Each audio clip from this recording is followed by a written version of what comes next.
yourself by now, this man Carnegie is proselytizing for Christian Science. No. You are wrong. I am not a Christian Scientist. But the longer I live, the more deeply I am convinced of the tremendous power of thought.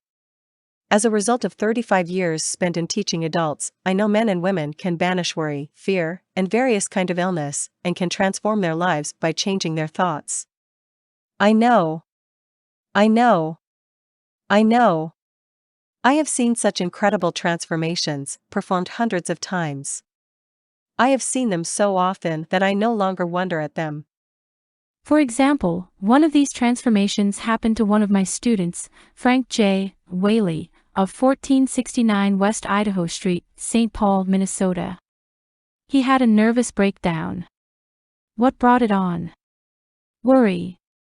Frank Whaley tells me, I worried about everything. I worried because I was too thin, because I thought I was losing my hair, because I feared I would never make enough money to get married, because I felt I would never make a good father, because I feared I was losing the girl I wanted to marry, because I felt I was not living a good life.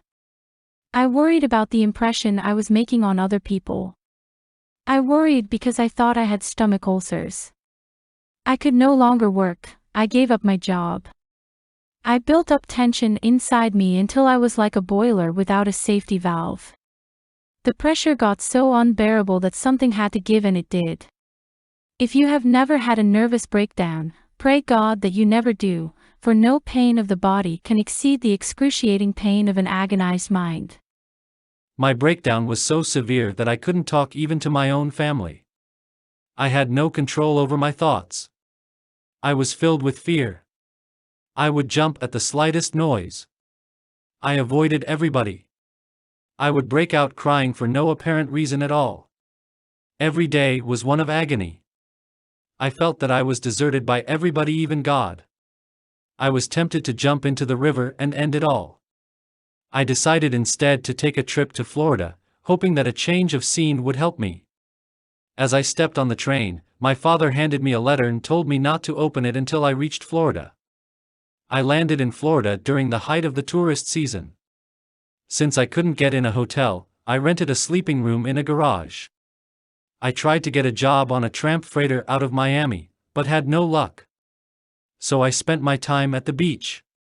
I was more wretched in Florida than I had been at home, so I opened the envelope to see what Dad had written.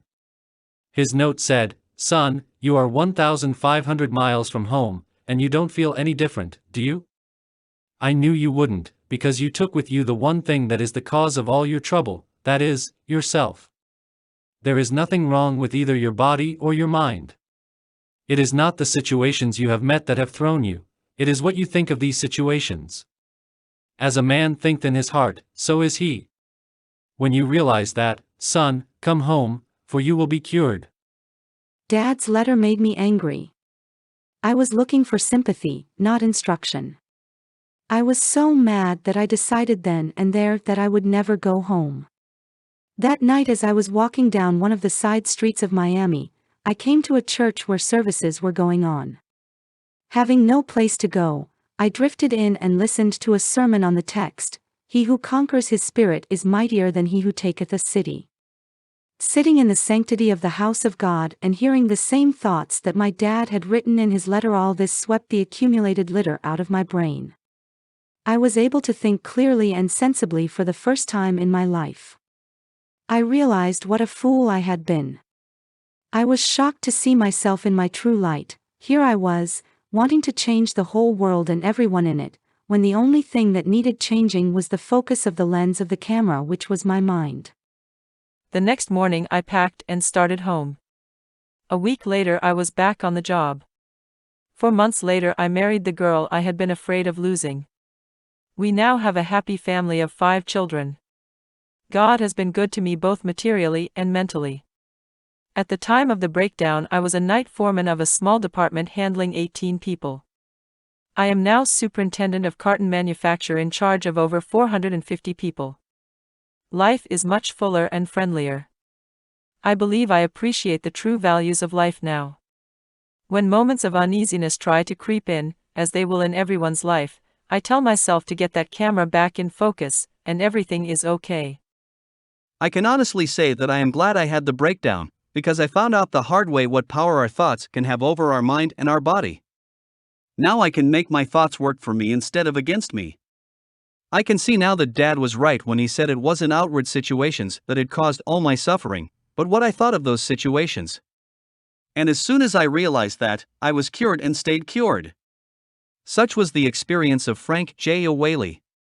I am deeply convinced that our peace of mind and the joy we get out of living depends not on where we are, or what we have, or who we are, but solely upon our mental attitude. Outward conditions have very little to do with it. For example, let's take the case of old John Brown, who was hanged for seizing the United States arsenal at Harpers Ferry and trying to incite the slaves to rebellion. He rode away to the gallows, sitting on his coffin. The jailer who rode beside him was nervous and worried. But old John Brown was calm and cool.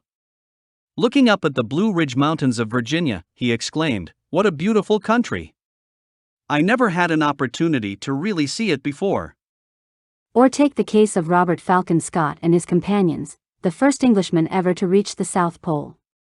Their return trip was probably the cruelest journey ever undertaken by man. Their food was gone and so was their fuel. They could no longer march because a howling blizzard roared down over the rim of the earth for 11 days and nights, a wind so fierce and sharp that it cut ridges in the polar ice. Scott and his companions knew they were going to die, and they had brought a quantity of opium along for just such an emergency. A big dose of opium, and they could all lie down to pleasant dreams, never to wake again. But they ignored the drug, and died singing ringing songs of cheer. We know they did because of a farewell letter found with their frozen bodies by a searching party, 8 months later.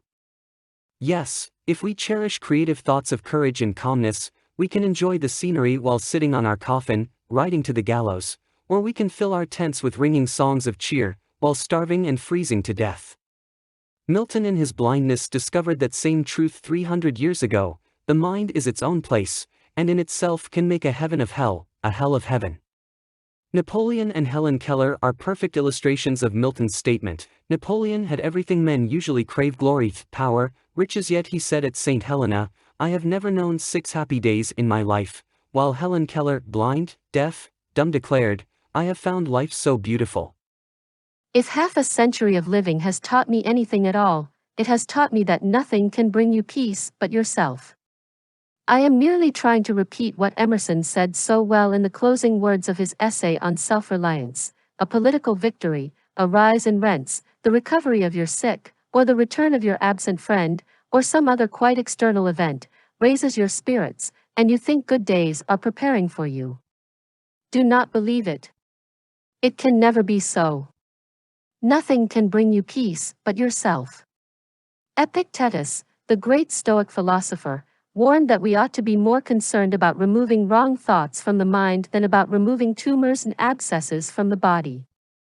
Epictetus said that 19 centuries ago, but modern medicine would back him up. Dr. G. Canby Robinson declared that 4 out of 5 patients admitted to Johns Hopkins Hospital were suffering from conditions brought on in part by emotional strains and stresses. This was often true even in cases of organic disturbances. Eventually, he declared, these trace back to maladjustments to life and its problems. Montaigne, the great French philosopher, adopted these 17 words as the motto of his life. A man is not hurt so much by what happens, as by his opinion of what happens. And our opinion of what happens is entirely up to us. What do I mean? Have I the colossal effrontery to tell you to your face when you are mowed down by troubles, and your nerves are sticking out like wires and curling up at the ends? Have I the colossal effrontery to tell you that, under those conditions, you can change your mental attitude by an effort of will? Yes, I mean precisely that. And that is not all. I am going to show you how to do it. It may take a little effort, but the secret is simple. William James, who has never been topped in his knowledge of practical psychology, once made this observation: action seems to follow feeling, but really action and feeling go together, and by regulating the action, which is under the more direct control of the will, we can indirectly regulate the feeling, which is not. In other words, William James tells us that we cannot instantly change our emotions just by